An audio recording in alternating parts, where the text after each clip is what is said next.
علم کی اپیل کرنے والوں میں سے ہو جی پہنچے سرکار تو جتنی بھی جنگیں سرکار نے جن کا مقابلہ کیا وہ سرکار نے جا کر حملہ نہیں کیا ہے، سرکار پر حملہ ہوا، مسلمانوں پر حملہ ہوا، اس لیے جتنی جنگیں ہیں وہ سب مدینے کے قریب لڑی گئی۔ اگر نبی نے حملہ کیا ہوتا تو مکے کے قریب ہوتی، یہ گئے ہوتے لڑنے کے لیے، وہ آئے تھے لڑنے کے لیے، یہ تو صرف اپنے شہر سے باہر نکل کر گئے دفاع کرنے کے لیے۔ ان جنگوں میں سب سے پہلی جنگ پہلے ہی سال 80 جنگوں کا سامنا کرنا پڑا۔ آپ ذرا 11 برس کی زندگی اور 80 جنگیں، ایسا لگتا ہے جیسے ہر مہینے ایک جنگ تیار ہے،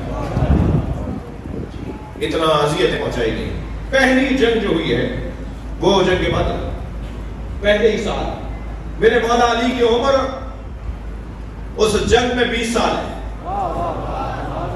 مولا 20 سال کے ہیں جنگ بدر میں، اور 20 سالہ علی مسلمانوں کے لشکر کا لمدار۔ مجلس میں بیٹھے ہوئے جوان ذرا اکڑ کر سنیں، جوان اگر علی کی سیرت پر عمل کرے تو علمدار بنایا جاتا ہے۔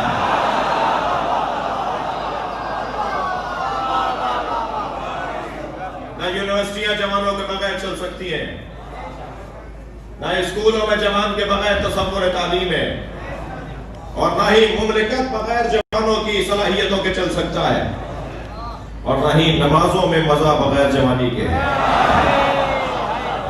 اور نہ ہی مجلسوں میں رنگ بغیر جوانی کے ہے، اور نہ ہی جلوسوں کی رونق بغیر جوانی کے ہے۔ یہ جوان اللہ کو بڑا عزیز ہے، یہ جوان اللہ کو بڑا عزیز ہے۔ تمام تر گناہ کرنے کی صلاحیتوں کے بعد جب یہ وضو کر کے مصلی پہ کھڑا ہوتا ہے تو اللہ فرشتوں سے کہتا ہے ذرا زمین پہ دیکھو تمہیں کچھ نظر آیا؟ فرشتے اللہ سے کہتے ہیں یا اللہ ایک ستارہ چمک رہا ہے۔ اللہ کا جواب آتا ہے یہ ستارہ نہیں ہے، یہ وہ میرا بندہ ہے جو گناہوں کی صلاحیتوں کے باوجود میرے آگے سجدہ کرنے کھڑا ہوا ہے۔ مجھے وہ جوان بہت عزیز ہے، اللہ کہہ رہا ہے مجھے وہ جوان بہت عزیز ہے جو تمام تر صلاحیتوں کے باوجود اپنی منفی صلاحیتوں کو ختم کر کے ان کو نظر انداز کر کے میری بارگاہ میں حاضری دیتا ہے۔ مجھے نہیں معلوم کہ حیدرآباد میں انتظامیہ کی شخصیات تشریف فرما ہے کہ کتنا جوانوں کی ورزش کا اہتمام ہے حکومت کی طرف سے۔ یہ ڈھیلا ڈھیلا ٹیڑھا ٹیڑھا چلنے والا جوان، یہ کمر جھڑایا ہوا جوان، یہ کمزور اور ناتوان جوان ملک کی جوانی کو کھا جائے گا۔ لہذا ہر شہر کے اندر شہری انتظامیہ کا فرض بنتا ہے کہ وہ ان کی صحت کی بحالی کے لیے ادارے بنائیں، ان کی ورزش کے لیے ان کی صحت کو اچھا رکھنے کے لیے۔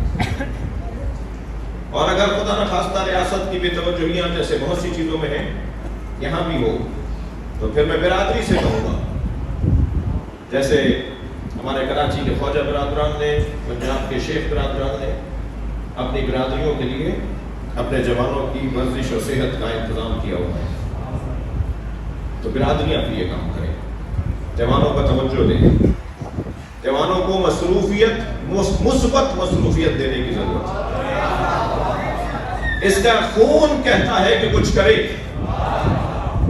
اور قوم کے نمائندگان اسے کچھ کرنے کے لیے کام نہیں دے رہے، تو پھر اس کو کبھی کوئی قوم پرست جماعت اغوا کرے گی، اسے کبھی پھر کوئی دہشت گرد جماعت اغوا کرے گی، پھر اسے کوئی لسانی جماعت اغوا کرے گی، پھر اس کے ذہنوں کو اغوا کیا جائے گا۔ تو اس سے پہلے کہ کوئی اور اغوا کرے، اسے وہاں لے آؤ جہاں کے لیے بنایا گیا ہے۔ صلوات پڑھیں گے محمد و آل محمد۔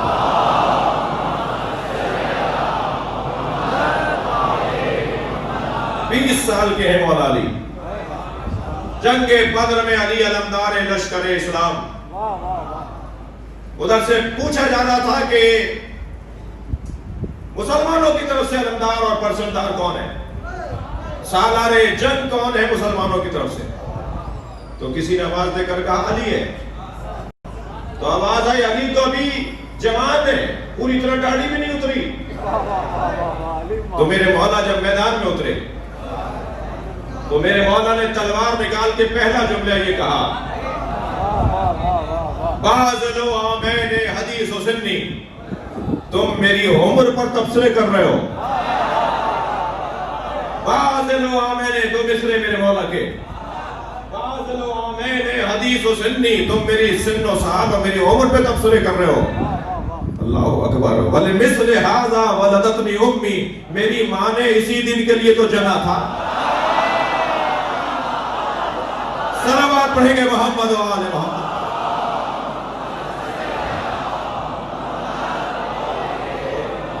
اور جنگ بدر میں میرے مولا اترے ہیں تو علی نے اس جنگ میں 18 سرداروں کو مارا. یہی تو وہ جنگ ہے جس کا بدلہ کربلا میں لیا گیا. 18 سرداروں کو میرے مولا علی نے جنگ بدر میں مارا. جنگ چل رہی تھی. اچھا اب میں جنگ پڑھ رہا ہوں, تھکیں گے نہیں آپ؟ جنگ چل رہی تھی.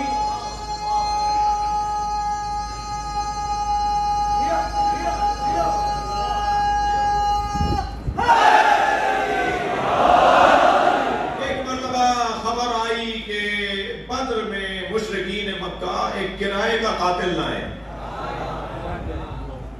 میں تو ایسے ہی مجلس پڑھتا ہوں. کرائے کے قاتل کی اصطلاح تو آج کی ہے, اور وہ بھی پاکستان میں ہی سنی ہے. تو یہ آپ وہاں کہاں لے گئے اس اصطلاح کو؟ جنگ بدر میں کرائے کا قاتل, کیا مطلب ہے اس کا؟ بھائی یہ اصطلاح اس زمانے میں نہیں تھی, مگر انسان تو اسی مزاج کا ہے. انسان تو نہیں بدلتا, اصطلاحیں بدلتے ہیں, جملے بدلتے ہیں, طریقے بدلتے ہیں, مگر انسان نہیں بدلتا. تو جیسے آج کرائے کے قاتلوں کو سے پتہ ہی نہیں ہوتا, اسی ایک ہی بندوق سے وہ شیعہ کو بھی مار کے آتا ہے, اسی سے وہ سنی کو بھی مار کے آتا ہے. بعد میں جب پوچھا جاتا ہے تم نے کس کو مارا تھا, مجھے اس سے غرض نہیں, مجھے کہا تھا 50,000 روپے دے گے, یہ تصویر ہے, یہ آدمی ہے, یہاں رہتا ہے, اسے مار دو. اور میں مار کر آ گیا. اور بھائی تمہارا عزیز تھا, تمہارا رشتہ دار تھا, تم بھی تو کسی مقصد مکتب مسلک کے ہو گئے. تو کتنے ہی لوگ اس ملک کے اندر ایسے پکڑے گئے کہ جو اپنے ہی مکتب اور مسلک کے لوگوں کو مار کر آئے. اور یاد رکھیے ظالم کا کوئی مسلک نہیں ہوتا, ظالم کا کوئی مذہب نہیں ہوتا.